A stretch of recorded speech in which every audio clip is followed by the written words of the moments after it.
قرآن کریم کے اندر محکم اور متشابہات دو طرح کی آیات مبارکہ کا ذکر آتا ہے، اس کے بارے میں تھوڑی سی وضاحت فرما دیں۔ یہ بہت اچھا سوال ہے اور قرآن مجید پڑھنے والے ہر شخص کو اس سے واسطہ پڑتا۔ سورہ آل عمران میں اللہ تعالیٰ نے فرمایا کہ اس میں محکمات بھی ہیں، کتاب کی اصل تو وہ ہیں، کچھ متشابہات ہیں۔ اب یہاں ایک فتنہ اٹھ کھڑا ہوا کہ ہر گروہ جس آیت کو نہیں نہ ماننا چاہتا، اس کے عقیدے یا نظریے کے خلاف ہوتی ہے، وہ کہتا ہے یہ متشابہات میں، جو اس کے حق میں جاتی کیا یہ کہتا ہے یہ محکمات میں ہے۔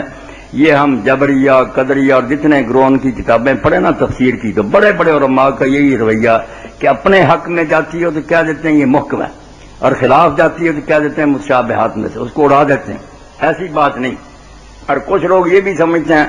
کہ متشابہات شبہ کی چیزیں ہیں، قرآن مجید میں شبہ کی کوئی چیز نہیں ہے، سب محکم ہی، احکمت آیات ہو۔ ایک لحاظ سے تو سارا قرآن محکم ہے کہ اس میں کوئی شک شبہ والی بات نہیں۔ تو مشتبہات نہیں، اللہ نے کہا کہ شبہ والی، مشتبہات نہیں، متشابہات۔ متشابہات کے بارے میں بات ہے، بہت اہم بات ہے، اس کو ضرور آج کے اس پروگرام میں سمجھنے کی سارے حضرات کوشش کریں۔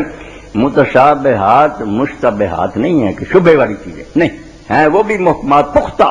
مگر متشابہات تشابہ ملتی جلتی ریزمبلنگ۔ وہ کیا؟ کچھ چیزیں اس دنیا کی ہیں جہاں ہم رہ رہے ہیں، ہم نے ان کے لیے الفاظ لغت میں تجویز کیے ہیں، ہم سمجھتے ہیں کہ اگر پانی بولیں تو ہر شخص جانتا ہے کہ پانی یہ چیز ہے، آگ بولتے ہیں آگ کو سمجھتے ہیں، مگر جب اس دنیا کی بات ہوتی ہے نا، عالم نادیدان سین ورلڈ، جو جہاں ہمیں یہاں نظر نہیں آتی دنیا، جنت ہے، دوزخ ہے، حساب و کتاب ہے، میزان، صراط، فرشتے، ان کے پار، اللہ اور اس کا عرش، جو بھی ہماری آنکھوں سے اوجھل دنیا ہے، اس کے بارے میں جب بات کرنی پڑتی ہے، ہاں متشابہات کی بات کی، تو آپ دیکھیں نا، اگر کوئی شخص یورپ نہیں گیا یا کوئی ایسے ملک میں نہیں گیا جہاں کچھ ایسی چیزیں جو جہاں نہیں، تو سمجھانا پڑے تو تشبیہ سے کام لیا جاتا ہے، شبہ نہیں، تشبیہ، مثال دینی پڑتی ہے کہ یہ شے آپ نے دیکھی ہے یار، اس سے ذرا ملتی جلتی، تشابہ کا معنی ملتی جلتی۔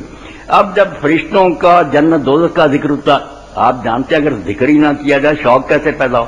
دوزخ کے عذاب کا بیان نہ، ڈرے ہم کیسے، مجبوری بھی ہے کہ بیان کرنا،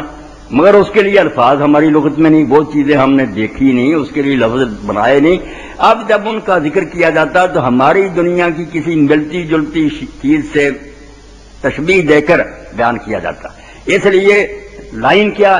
کہ اس دنیا کی بات ہوگی طبیعیات کی تو وہ محکمات ہوگی، وہاں متشابہات کوئی نہیں ہوگا۔ جب دوسری دنیا کی بات ہوگی عالم غیب کی، وہ متشابہ ملتی جلتی ہوں گی، لفظی معنی نہیں لینا۔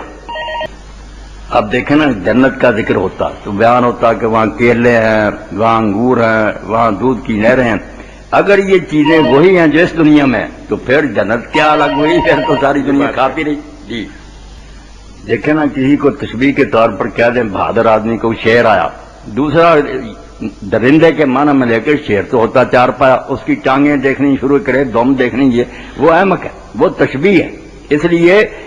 جو چیزیں ہماری نگاہوں سے اوجھل ہے ان کا جو بھی بیان ہے وہ میں تشبیہات اور تمثیلات ہیں، صرف ملتی جلتی ہے، ہزار میں سے شاید ایک حصہ ہوگا ہماری دنیا کو اس سے ملتا، اصل حقیقت وہاں جا کر معلوم ہوگی۔ ہمیں ایمان رکھنا چاہیے کہ وہاں نعمتیں ہیں، پھل ہیں، مگر وہ ایسے نہیں، کیونکہ رسول کریم علیہ السلام نے فرمایا بندوں کے لیے تو اللہ نے وہ تیار کیا جو آنکھوں نے نہیں دیکھا،